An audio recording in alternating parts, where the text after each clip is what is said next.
Dimanche 13 décembre, les élections régionales françaises ont rendu leur verdict. 7 régions sont remportées par la droite et 5 par la gauche. Le scrutin, très serré jusqu'au dernier moment, a vu une nouvelle progression du Front National, même si ses bons résultats du premier tour ne lui ont pas permis de prendre la tête d'une seule région, notamment en raison du retrait des listes socialistes en Nord-Pas-de-Calais-Picardie et en Provence-Alpes-Côte d'Azur. Toutefois, à 18 mois de la prochaine élection présidentielle, l'heure est grave, tant pour le PS que les Républicains, car le parti de Marine Le Pen n'a jamais semblé aussi proche de la victoire. En Europe, cette progression de l'extrême droite, qui n'est pas un cas isolé, inquiète de plus en plus, alors que le projet européen est chaque jour davantage malmené. Élections régionales françaises, quels enseignements pour l'Europe ?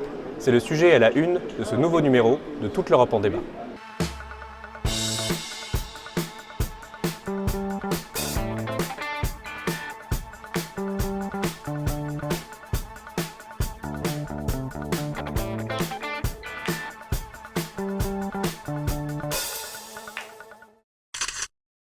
Bienvenue à tous sur le plateau de Toute l'Europe en débat, en direct comme chaque mois du Parlement européen de Strasbourg. Je reçois aujourd'hui Christine Rebaud-Dallon-Bonnefoy. Bonjour. Bonjour. Merci d'être parmi nous. Merci à vous. Pour que nos spectateurs puissent bien vous situer, vous êtes élu sous les couleurs du Parti Socialiste et vous appartenez à la Commission des Libertés.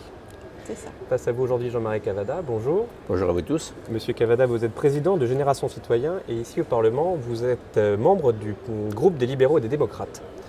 À l'issue des élections régionales françaises, difficile de trouver des vainqueurs ou des perdants. Le Parti Socialiste a limité son recul qui était pourtant annoncé. Les Républicains gagnent finalement 7 régions après avoir été mis en ballottage et le Front National n'a jamais recueilli autant de voix. Christine Rebaud-Dallon, je vous propose d'ouvrir ce débat. Y a-t-il des enseignements à tirer ou une tendance à déceler pour la présidentielle de 2017 ?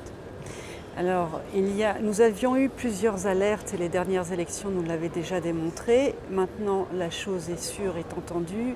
Il est nécessaire de travailler et de tout faire pour que cet électorat qui ne se déplace plus, ces abstentionnistes, dont on ne parle très peu finalement, mais le résultat de l'élection et les inquiétudes que nous avons eues très fortes au premier tour sont aussi le fait de ces abstentionnistes. Nous avons une grande partie de la population française qui ne nous entend plus ou qu'on n'entend plus, ou les deux, et avec lesquels il faut absolument renouer. Et je crois que ça doit être la priorité dans cette année à venir pour préparer les prochaines échéances et pour faire en sorte que nous soyons à nouveau audibles auprès de ces Français. Thomas Cavada, il faut renouer avec les électeurs.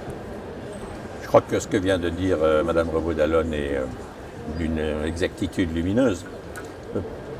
Le premier parti de France, c'est un électeur sur deux, ou à peu près, sauf au deuxième tour des régionales, là, par une sorte de sursaut, qui va à la pêche à la ligne, qui ne va pas voter. Comment voulez-vous avoir un socle démocratique solide pour engager des réformes dès l'instant que déjà vous n'avez pas cette moitié des Français? Ça, c'est une première chose. Le deuxième parti de France, c'est un parti dont la doctrine est hors sol. Je défie quiconque d'être heureux avec l'application, ne serait-ce que du programme économique, de l'actuel programme économique du Front National, qui va jeter, s'il était appliqué, des centaines de milliers de chômeurs dans la rue pour une raison simple. Je sors de l'Europe, donc si je veux vendre des produits, j'aurai des taxes douanières terribles, déjà que nos produits sont chers à vendre. Et deuxièmement, je sors de l'euro, ce qui veut dire que les braves gens, les classes modestes et les classes populaires vont se prendre une dévaluation de leur pouvoir d'achat, de leur patrimoine, de 30% à peu près, en une ou deux fois. Donc je ne connais personne qui serait assez fou pour aller appliquer ça. Pourtant 6 800 000 voix, ce qui veut dire qu'il y a quelque chose d'autre. Le Front National m'apparaît aujourd'hui, en tant que deuxième parti, et tous les autres sont derrière, évidemment, m'apparaît aujourd'hui non pas comme une cause, mais comme la conséquence de quelque chose de plus profond.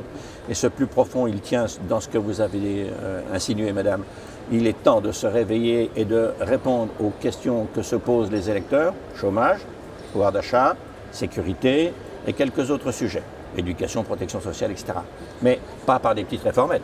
Moi, je pense que ce sera là, dans les années qui viennent, la troisième grande rupture de la Ve République, de la République. Il y a eu 46 pour épurer la collaboration, il y a eu 58 pour s'alléger du poids de l'Algérie, si je puis dire, et maintenant le système démocratique ne fonctionne plus. C'est ça qu'il faut regarder. Nous avons les démocrates réels 1 an. C'est pas beaucoup 1 an. Autrement dit, le risque reste tout à fait entier.